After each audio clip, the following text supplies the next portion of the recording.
Hello everyone. இந்த வீடியோல C புரோகிராமிங்கோட இம்பார்ட்டன்ட் பார்ட் பி கொஸ்டின்ஸ் மட்டும் பார்க்க போறோம். நான் பார்ட் ஏல இம்பார்ட்டன்ஸ் சொல்லப் போறதில்ல. ஏன்னா, பார்ட் ஏல நம்ம ரொம்ப கெஸ் பண்ணி அத மட்டும் படிச்சுட்டு போய் கடைசில வரலன்னா நமக்கு வருத்தமா போயிடும். பார்ட் பி மட்டும் ஃபோக்கஸ் பண்றேன். பார்ட் பி மேக்ஸிமம் நம்ம கெஸ் பண்ணிரலாம். ஒரு 90% 95% நம்ம கெஸ் பண்றது வந்துரும். அதுவும் வந்துட்டு ரொம்ப லிமிட்டடா படிக்கக்கூடாது. 1 ஆர் 2 இந்த மாரி 5 கொஸ்டின் படிச்சுக்கிட்டீங்கன்னா, மேக்ஸிமம் நீங்க வந்துட்டு தைரியமா எக்ஸாம் போய் ஃபேஸ் பண்ணலாம். இந்த கொஸ்டின் பேங்கோட பிடிஎஃப் ஃபைல் வந்துட்டு டிஸ்கிரிப்ஷன்ல லிங்க்கா போட்டிருக்கேன். டவுன்லோட் பண்ணிக்கோங்க. இப்போ யூனிட் 1 பொறுத்தவரைக்கும் இது 4 படிச்சீங்கனாலே மேக்ஸிமம் வந்துட்டு கண்டிப்பா வந்துரும். இதுல லூப்ஸு, இஃப் கண்டிஷன் அது, types of operator, structure of C program. இதுல ஸ்ட்ரக்சர் ஆஃப் சி புரோகிராம்ங்கிறது 8 மார்க்ல தான் கேட்பாங்க. ஓகேவா? பாக்கி 3 வந்துட்டு 12 மார்க்கா, 16 மார்க்லாம் கேட்க வாய்ப்பு இருக்கு. ஓகேவா? அந்த லூப்ஸே மாத்தி கேட்பாங்க வேற மாதிரி. செலக்ஷன், ஐட்ரேஷன் அந்த மாரி வந்துட்டு கேட்டாலும் நீங்க குழப்பிக்க கூடாது. அதேபோல டேட்டா டைப்ஸும் வந்துட்டு நெறைய கொஸ்டின் பேப்பர்ல ரிப்பீட் ஆகுது. அதையும் வந்துட்டு பார்க்க முடிஞ்சுதுன்னா பார்த்துக்கங்க. வேற இதில கேட்கலான்னா, சி டோக்கன்ஸ் கேட்கலாம். இப்போ யூனிட் 2 பொறுத்தவரைக்கும், ஸ்ட்ரிங் ஃபங்ஷன்ஸ் இது ரொம்பவே இம்பார்ட்டன்டான கொஸ்டின். மேக்ஸிமம் கொஸ்டின்ஸ்ல இது ரிப்பீட் ஆகுது. அதேபோல பைனரி சர்ச் அல்காரிதம். இந்த 2 கொஸ்டின் இல்லாம மேக்ஸிமம் கொஸ்டின் பேப்பரே வரமாட்டுது. அதேபோல மேட்ரிக்ஸ் மல்டிப்ளிகேஷன். இந்த மேட்ரிக்ஸ்ல மல்டிப்ளிகேஷன் கேட்கலாம், அடிஷன் கேட்கலாம், சப்ட்ராக்ஷன் கேட்கலாம், இல்ல டிரான்ஸ்போஸ் கேட்கலாம். இந்த 4த்துல எது வேணாலும் கேட்கலாம். ஆனா மேக்ஸிமம் மல்டிப்ளிகேஷன் தான் ஒரு 80% கேட்குறாங்க. ஓகேவா? இப்போ இந்த 3ம் தான் டாப் மோஸ்ட் இம்பார்ட்டன்ட். இதுக்கு அடுத்தது ஸ்ட்ரிங் ரிவர்ஸ் பண்ற மாரி ஸ்ட்ரிங் பாலிண்ட்ரோம்ல ப்ரோகிராம்ஸ் கேட்கலாம். அதெல்லாம் 8 மார்க்ல தான் கேட்பாங்க. ஓகேவா? லீனியர் சர்ச் கூட 8 மார்க்ல தான் கேட்கலாம். இப்போ மேட்ரிக்ஸ் மல்டிப்ளிகேஷன்லாம் கேட்டா, நீங்க வெறும் கோடிங்க மட்டும் எழுதிக்காதீங்க. அதுக்கு எய்ம், அல்காரிதம், ப்ரொசீஜர் இந்த மாரி வந்துட்டு லேபுக்கு எழுதுவோம்ல, அந்த மாரி எழுதுனீங்கன்னா உங்களுக்கு வந்து பேஜஸ் கொஞ்சம் அதிகமா இருக்கும்.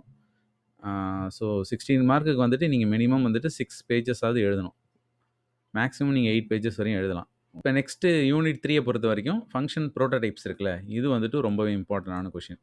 இதுக்கு அடுத்தது வந்து பார்த்தீங்கன்னா, அந்த call by value, call by reference சொல்லுவாங்கல்ல, அத pass by value, pass by ரெஃபரன்ஸ்னு கேட்டாலும் கேட்பாங்க. ஓகேவா? அதெல்லாம் இன்னும் கொஞ்சம் நல்லா டீட்டெயில்டா எக்ஸாம்பிளோட கொஞ்சம் எலாபரேட்டா எழுதணும்.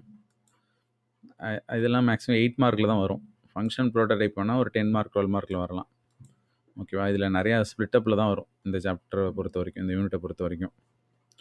அதே போல் பாயிண்டர்ஸில் pointer to pointer, pointer to function, pointer to array, pointer arithmetic இந்த மாதிரி இதில் பாயிண்டர் சம்மந்தமாக எது வேணாலும் கேட்கலாம். ஓகே, இது 4வது அடுத்தபடியாக பார்த்து வச்சுக்கோங்க. அதே போல் வெறும் ஃபங்க்ஷன்னா என்னென்னு கூட கேட்கலாம். டைப்ஸ் ஆஃப் ஃபங்க்ஷனு, இதில் பில்ட்-இன், யூசர் டிஃபைன்லாம் இருக்குல்ல, அதை பற்றி எக்ஸ்பிளைன் பண்ணுற மாதிரி இருக்கும். இப்போ யூனிட் 4 பொறுத்த வரைக்கும் டாப் 3 கொஷின்னா இந்த 3 கொஷின் தான். இதில் டைனமிக் மெமரி அலோகேஷன் இருக்குல்ல, இது ரொம்பவே இம்பார்ட்டண்டான கொஷின். இதை ப்ராப்பராக எக்ஸ்பிளைன் பண்ணி எக்ஸாம்பிளோட எழுதணும். அதே போல் ஸ்ட்ரக்சரில் என்ன வேணாலும் கேட்கலாம். அவங்களே வந்துட்டு ஸ்டூடெண்ட் டீட்டெயில்ஸை கெட் பண்ணி ஒரு ஸ்ட்ரக்சர் ப்ரோக்ராம் எழுதுங்கன்னு கேட்கலாம். இல்லை எம்ப்ளாயி டீட்டெயில்ஸை கெட் பண்ணி ஒரு ஸ்ட்ரக்சர் ப்ரோக்ராம் எழுதுங்கலாம். அதில் வந்துட்டு ஏதாச்சும் ஒரு இஃப் கண்டிஷன் செக் பண்ணி, அதாவது 25,000 மேலே சேலரி இருக்கிறவங்க மட்டும் ஃபில்டர் பண்ணி எழுதுங்கன்னு ஒரு ப்ரோக்ராமாக கேட்கலாம். அப்படி இல்லைன்னா தியரியாக கேட்டாங்கன்னா ஸ்ட்ரக்சரை பற்றியும் கேட்கலாம், நெஸ்டட் ஸ்ட்ரக்சரை பற்றியும் கேட்கலாம். ஸோ அதை பற்றி டீட்டெயில்டாக நம்ம எக்ஸ்பிளைன் பண்ணி எக்ஸாம்பிளோட எழுதணும். நெக்ஸ்ட்டு ஸ்டோரேஜ் கிளாஸு, இதுவும் கேட்கலாம். ஸ்டோரேஜ் கிளாஸ் அடுத்து இந்த சிங்கிளி லிங்க் லிஸ்ட் இருக்குல்ல, இது வந்துட்டு மேக்ஸிமம் கேட்பாங்க. செல்ஃப் ரெஃபரன்ஷியல் ஸ்ட்ரக்சர் கேட்டால் செல்ஃப் ரெஃபரன்ஷியல் ஸ்ட்ரக்சர் எக்ஸ்பிளைன் பண்ணிட்டு இந்த சிங்கிளி லிங்க்ஸையும் சேர்த்து எழுதணும்.